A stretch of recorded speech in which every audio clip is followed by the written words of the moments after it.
अब देखिए बच्चों क्या होता है, हुए बच्चों का झुंड आ पहुंचा, यानी कि दौड़ दौड़ कर बच्चे हाँफने लगे और पूरा झुंड यानी कि जितने भी बच्चे थे सारे वहां आ गए। एक स्वर से सब बोल उठे, अम्बी लेंदे मुरली और अम्बी लेंदे मुल्ली। बच्चे जो है क्या कह रहे हैं बच्चों, यानी कि तुतला रहे हैं, बोल रहे हैं मुरली वाले से कि हम भी लेंगे मुरली, हम भी लेंगे मुरली। मुरली वाला हर्ष गदगद हो उठा, मुरली वाला हर्ष से प्रशंसा से गदगद हो उठा। बच्चों थोड़ा ऐसा समय जब व्यक्ति थोड़ा हृदय से प्रसन्न होकर के आंखों में आंसू भी आ जाते हैं, और जो आंसू होते हैं उन्हें कहते हैं हम प्रसन्नता के आंसू, कि देखो भाई बच्चे मुझसे कितनी प्रीत करते हैं कि मेरी आवाज़ सुनते ही आ गए। तो गदगद हो उठा और बोला, सबको देंगे भैया, लेकिन ज़रा रुको, ठहरो, एक एक को ले देने दो, अभी इतनी जल्दी हम कहीं लौट थोड़े ही जाएंगे कि भाई रुक जाओ, सबको दे देंगे, इतनी जल्दी मैं नहीं जाऊंगा। बेचने तो आए ही हैं, और है भी इस समय मेरे पास एक दो नहीं, पूरी 57। मुरली वाला मुरली की संख्या भी बताता है कि मेरे पास एक दो नहीं 57 मुरली है, इसलिए सब चुप होकर खड़े हो जाइए, मैं सबको मुरली दूंगा। हाँ बाबूजी, क्या पूछा था आपने, कितने में दी? दी तो वैसे 3-3 पैसे में के हिसाब से हैं, पर आपको 2-2 पैसे में ही दे दूंगा। यानी कि मुरली वाला कहता है कि बाबू वैसे तो मैंने 3-3 पैसे में बेची है, लेकिन आपको 2-2 में दे दूंगा। विजय बाबू भीतर बाहर दोनों रूपों में मुस्कुरा दिए, मन ही मन कहने लगे, कैसा है, देता तो सबको इसी भाव से है, पर मुझ पर उल्टा एहसान लाद रहा है। फिर बोले, तुम लोगों की झूठ बोलने की आदत होती है, देते होंगे सभी को 2-2 पैसे में, पर एहसान का बोझा मेरे ऊपर ही लाद रहे हो।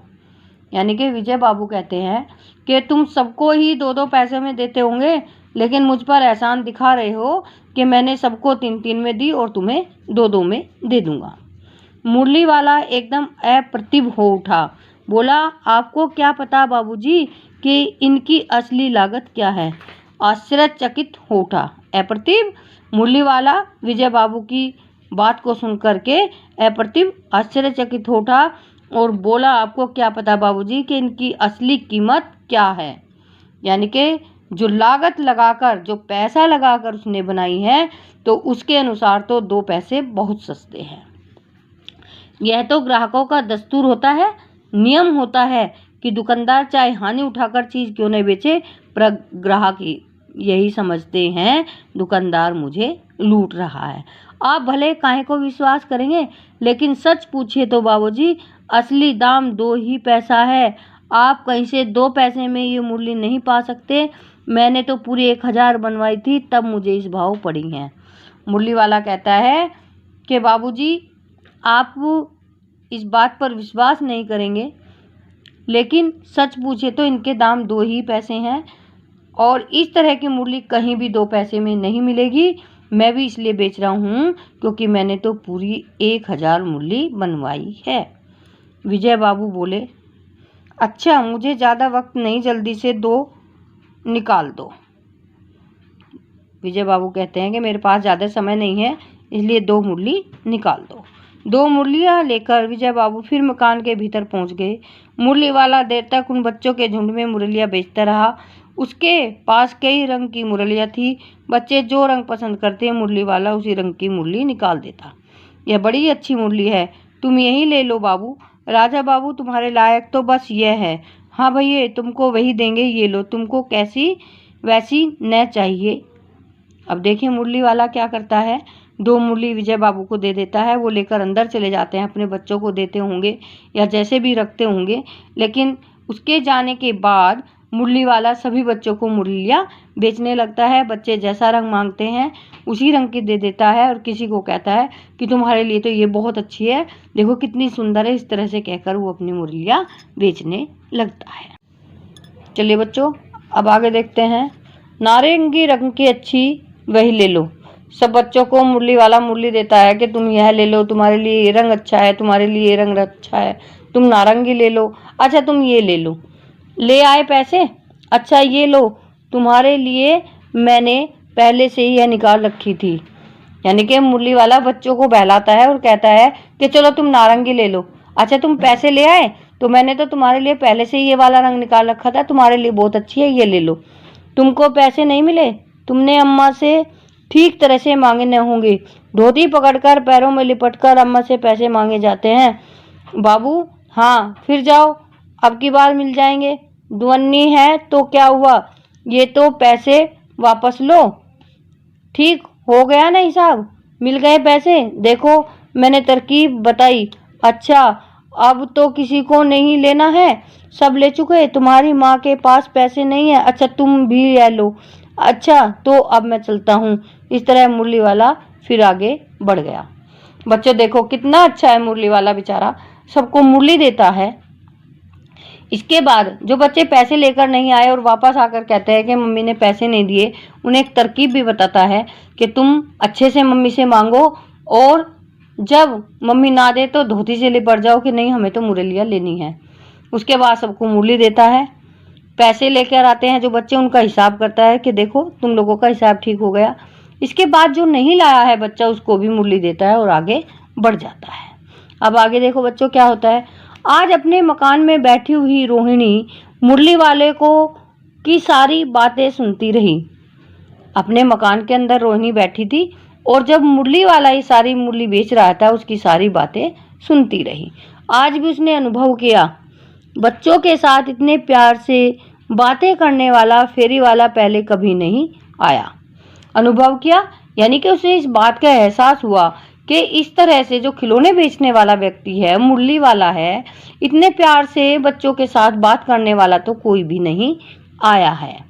बच्चों के साथ इतने प्यार से बात करने वाला फेरी वाला कभी नहीं आया, फिर वह सौदा भी कैसे सस्ता बेचता है। भला आदमी जान पड़ता है, समय की बात है जो बेचारा इस तरह मारा मारा फिरता है, पेट जो न कराए सो थोड़ा। अब क्या कहती है कि भाई हो सकता है उसे कुछ परेशानी हो, बेचारा मुरली बेचता है, उधर उधर मारा फिरता है, या पेट ऐसा है कि जो न कराए वह भी थोड़ा होता है। इसी समय मुरली वाले का क्षीण स्वर दूसरी निकट की गली में सुनाई पड़ा। बच्चों को बहलाने वाला मुरलिया वाला। क्षीण मतलब धीमा होता होता स्वर दूसरे पास की गली में सुनाई पड़ता है। रोहिणी इसे सुनकर मन ही मन कहने लगी, और स्वर कैसा मीठा है इसका।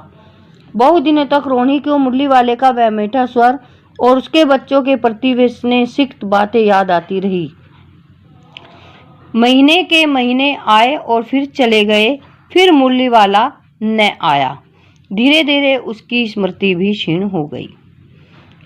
अब उसकी बातों को सुनकर देखो बच्चों, रोहिणी जो यानी कि चुन्नू मुन्नू की माँ है, वह सोचती है कि कितना अच्छा है मुरली वाला, और इसकी जो आवाज़ है वह कितनी अच्छी है, और फिर जो उसका स्वर है, बच्चों के प्रति जो उसका स्नेह भाव है, उसकी बातें जो रोहिणी चुन्नी की माँ है उनको याद आती रही। महीने के महीने आए, यानी एक महीना आया, फिर उसके बाद महीना आया, इस प्रकार से कितने ही महीने आए और चले गए। फिर मुरली वाला वापस नहीं आया और धीरे धीरे जो उसकी याद है वह भी धूमिल हो गई, यानी कि समाप्त होने लगी। चलिए बच्चों अब आगे देखते हैं। मिठाई वाले का स्वर उसके लिए परिचित था। परिचित था यानी कि जाना पहचाना था। किसके लिए? रोहिणी के लिए। और रोहिणी कौन थी बच्चों? चुन्नू मुन्नू की माँ। झट से रोहिणी नीचे उतर आई। वो अपने बालों को सुखा रही थी, लेकिन तुरंत उसकी आवाज़ सुनकर के नीचे आ गई। इसके बाद उस समय उसके पति मकान में नहीं थे। रोहिणी के जो पति थे विजय बाबू उस समय मकान में नहीं थे। हाँ, उनकी वृद्धा दादी थी, वृद्धा बूढ़ी दादी थी। रोहिणी उनके निकट आकर बोली, रोहिणी दादी के पास आकर बोली, दादी चुन्नू मुन्नू के लिए मिठाई लेनी है, जरा कमरे में चलकर ठहराओ। यानी कि बाहर की तरफ गली के तरफ कोई कमरा है, उसमें उस मिठाई वाले को बुला करके बैठाओ। मैं उधर कैसे जाऊं, कोई आता न हो, यानी कि मैं उधर कैसे जा सकती हूँ, हो सकता है कोई आ जाए। जरा हटकर मैं भी चिक की ओट में बैठी रहूँगी। वहाँ से थोड़ा हट कर के पर्दे की ओट में मैं भी बैठकर देख लूँगी कि मिठाइयाँ कैसी हैं। दादी उठकर कमरे में आकर बोली, ए मिठाई वाले इधर आना। दादी उठी और आई और मिठाई वाले से बोली कि मिठाई वाले जरा इधर तो आना। मिठाई वाला निकट आ गया, बोला, कितनी मिठाई दूँ माँ? मिठाई वाला आ गया और कहता है, कितनी मिठाइयाँ दूँ माँ?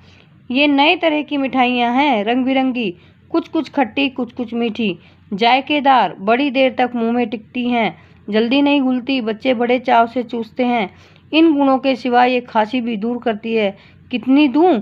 चपटी गोल पहलदार गोलियां हैं, पैसे की 16 देता हूँ। अब मिठाई वाला अपनी मिठाई की तारीफ करता है कि बहुत अच्छी हैं, रंग बिरंगी हैं, कुछ खट्टी हैं, कुछ मीठी हैं, जायकेदार यानी कि स्वादिष्ट हैं, बहुत देर तक मुंह में रुकी रहती हैं यानी कि जल्दी से नहीं घुलती हैं, बच्चे बड़े चाव से यानी कि इच्छा से अपनी बड़ी प्रसन्नता के साथ इनको चूसते हैं। और इन गुणों के अलावा और एक गुण है कि इससे खांसी भी दूर हो जाती है। चपटी गोल है, पहलदार गोलियां हैं और पैसे की 16 देता हूँ। चलिए बच्चों, अब देखते हैं कि दादी क्या कहती है। दादी बोली, 16 तो बहुत कम होती है, भला 25 तो देते। मिठाई वाला, नहीं दादी, अधिक नहीं दे सकता, इतना भी देता हूँ, यह अब मैं तुम्हें क्या, खैर मैं अधिक न दे सकूँगा। दादी कहती है कि भाई 16 तो कम है, 25 दे दो। मिठाई वाला कहता है, नहीं नहीं दादी, मैं नहीं दे सकता, और तुम्हें क्या बताऊँ, खैर छोड़ो, मैं इससे ज़्यादा नहीं दूंगा। रोहिणी दादी के पास ही थी, बोली, दादी फिर भी काफ़ी सस्ता दे रहा है, 4 पैसे की ले लो, यह पैसे रहे। रोहिणी को मिठाई सस्ती लगती है और वो दादी से कहती है कि दादी ले लो, 4 पैसे की लेनी है, और वो दादी को पैसे देती हैं। मिठाई वाला मिठाई गिनने लगता है। तो 4 की दे दो। अच्छा 25 न सही 20 ही दे दो। अरे हाँ, मैं बूढ़ी हुई, मोल भाव अब मुझे ज़्यादा करना आता भी नहीं। दादी कहती रही कि चलो भाई 25 नहीं देता तो 20 दे दो, और फिर कहती है कि अब मैं बूढ़ी हो गई हूँ, मुझे अच्छे से मोल भाव करना भी नहीं आता है। मोल भाव करना बच्चों, किसी चीज़ के लिए कोई कीमत आंकना। कहते हुए दादी के पपोले मुंह में जरा सी मुस्कुराहट फूट निकली। पपोले यानी कि जब बच्चों दांत नहीं होते हैं तो जो व्यक्ति होता है उसके जो गाल होते हैं कैसे होते हैं, खोखले से हो जाते हैं। तो इसी प्रकार से दादी के मुंह में भी शायद दांत नहीं है और उनके मुंह पर हंसी आ जाती है।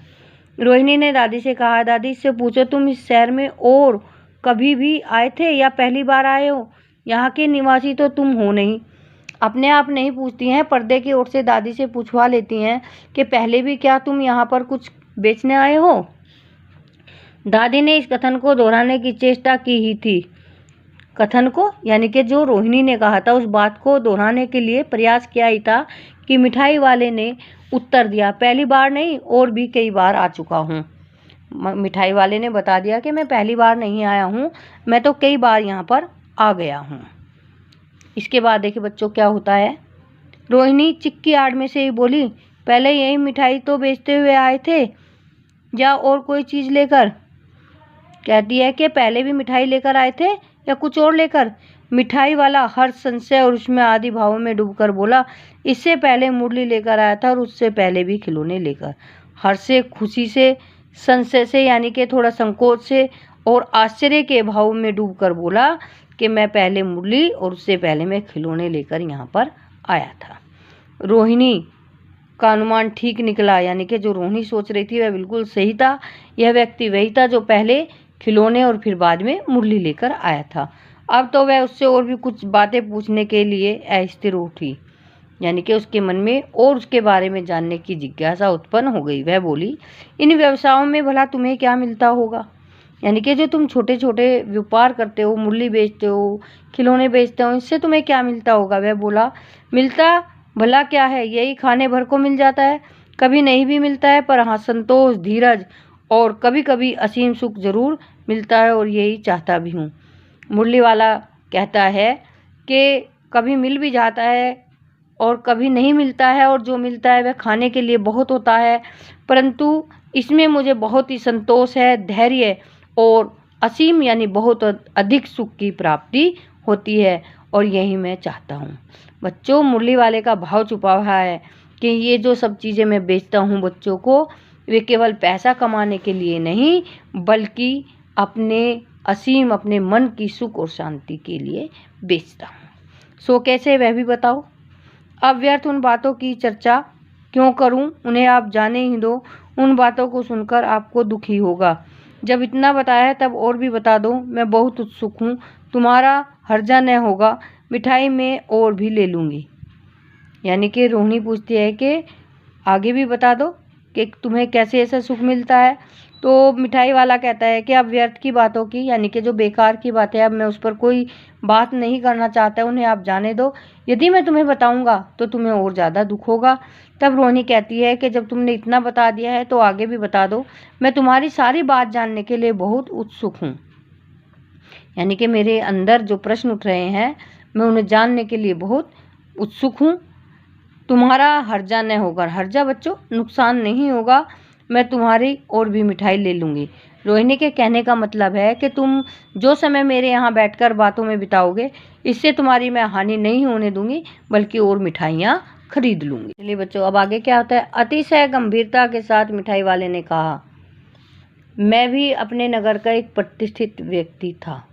अतिशय बहुत अधिक गंभीर होकर के मिठाई वाले ने बताया कि कभी मैं भी अपने शहर का एक बहुत प्रसिद्ध व्यक्ति था। मकान, व्यवसाय, गाड़ी, घोड़े, नौकर चाकर सभी कुछ था। स्त्री थी, छोटे छोटे 2 बच्चे भी थे। मेरा वह सोने का संसार था। बाहर संपत्ति का वैभव था, भीतर सांसारिक सुख था। स्त्री सुंदर थी, मेरी प्राण थी। बच्चे ऐसे सुंदर थे जैसे सोने के सजीव खिलौने। उनकी अटकेलियां के मारे घर में कोलाहल मचा रहता था। अपने विषय में बच्चों मिठाई वाला बता रहा है कि मैं भी जहाँ उसका घर है उस नगर को कहता है कि वहाँ मैं एक प्रसिद्ध व्यक्ति था। मेरा बहुत बड़ा व्यापार था। घर में नौकर चाकर, घोड़े गाड़ी सभी चीज़ें थी। घर में मेरी पत्नी थी, 2 छोटे छोटे बच्चे थे। यानी कि यदि मेरे पास धन दौलत बहुत अधिक थी, बाहर मेरे पास व्यापार भरा हुआ था, यानी कि सोने का संसार था, सब कुछ था। बाहर संपत्ति का वैभव था, यानी कि जो संपत्ति धन दौलत मेरे पास थी, तो भीतर सांसारिक सुख था, यानी कि घर के अंदर में जो संसार के सुख था वह भी उपलब्ध था। वो कैसे कि मेरे पास स्त्री सुंदर थी, यानी कि उनकी जो पत्नी थी बहुत सुंदर थी, मेरी प्राण थी। वो उन्हें अपने बहुत ही नज़दीक यानी कि प्यार करने वाले व्यक्ति थे। बच्चे ऐसे सुंदर थे जैसे सोने के सजीव खिलौने, यानी मेरे बच्चे इतने सुंदर थे जैसे सोने के सजीव बोलने वाले खिलौने हों। उनकी अटखेलियाँ यानी कि शरारतें, घर में कोलाहल मचा रहता था। उनकी शरारतों के कारण पूरे घर में शोर मचा रहता था। समय की गति, लेकिन समय का चक्र, विधाता की लीला, उस भगवान की लीला अब कोई नहीं है। दादी, प्राण निकाले नहीं निकले, इसलिए अपने उन बच्चों की खोज में निकला हूँ। वे सब अंत में होंगे तो यहीं कहीं, आखिर कहीं न कहीं जन्मे ही होंगे।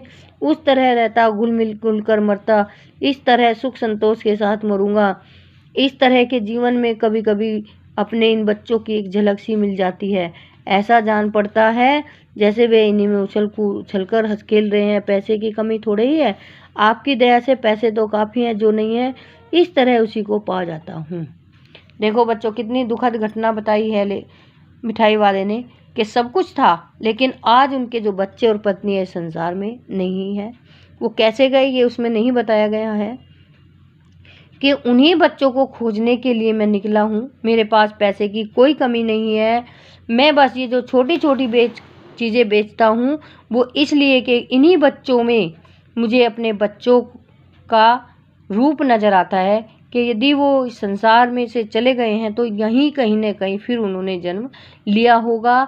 धन दौलत बहुत है, बस उस सुख और संतोष को ढूंढता हूँ अपने बच्चों को रूप में। आगे कहता है बच्चों कि जब ये बच्चे उछल कूद हंस खेल रहे हैं तो मुझे ऐसा लगता है जैसे कि वही मेरे सामने हो। अगर मैं घर में घुट घुट कर उनकी याद में जीता तो शायद घुल घुल कर मर जाता। लेकिन मिठाई वाला बच्चों क्या निर्णय लेता है कि वह दूसरे बच्चों की खुशी में अपने बच्चों को ढूंढेगा। रोहिणी ने मिठाई वाले की ओर देखा, उसकी आंखें आंसुओं से तर हैं। इसी समय चुन्नू मुन्नू आ गए। रोहिणी से लिपटकर उसका आंचल पकड़कर बोले, अम्मा मिठाई मुझसे लो। यह कहकर तत्काल कागज की 2 पुड़ियाँ मिठाई से भरी मिठाई वाले ने चुन्नू मुन्नू को दे दी। रोहिणी ने भीतर से पैसे फेंक दिए। मिठाई वाले ने पेटी उठाई और कहा, अब इस बार वे पैसे न लूँगा। दादी बोली, अरे अरे न अपने पैसे लिए जा भाई। तब तक आगे फिर सुनाई पड़ा उसी प्रकार मादक मधुर स्वर में बच्चों को बहलाने वाला मिठाई वाला। बच्चों, तभी रोहिणी के बच्चे आ जाते हैं और मिठाई वाले की आंखों में आंसू भी देखती है रोहिणी, और वो माँ से मिठाई मांगते हैं। जब तक रोहिणी उन्हें मिठाई दे, मिठाई वाला खुद एक पुड़िया मिठाई की उनको दे देता है। रोहिणी अंदर से पैसे फेंकती है तो मिठाई वाला कहता है कि इस बार इस मिठाई के पैसे मैं नहीं लूँगा। दादी भी कहती है कि पैसे ले लो भाई, अपने पैसे ले जाओ, लेकिन तभी गली में दूर स्वर सुनाई देता है कि मिठाई वाला बच्चों को बहलाने वाला। तो बच्चों, आपने देखा कि इस कहानी के अंत में कितनी दुखद बातें सुनी, है ना, कि एक भरा पूरा परिवार जब समाप्त हो गया, लेकिन एक सुखद बात ये भी है कि उस व्यक्ति ने हिम्मत नहीं हारी, अपना परिवार समाप्त हो जाने के बाद भी दूसरे बच्चों में अपने बच्चों की हंसी का रूप देखता है, और जो चीज़ें उसे सुकून देती हैं, उसे संतोष देती हैं, वह उन्हें सस्ते दामों में बेचकर अपने बच्चों के रूप को देखता रहता है। तो बच्चों, आपने जाना और समझा होगा। फिर भी अगर आपको कोई परेशानी है तो आप मुझसे संपर्क कर लेना, कुछ भी समझ में ना आया हो। वैसे तो आप अगर वीडियो को 2-3 बार देखेंगे तो आपको सब कुछ समझ आ जाएगा। फिर भी परेशानी है तो आप मुझसे संपर्क कर सकते हैं। धन्यवाद।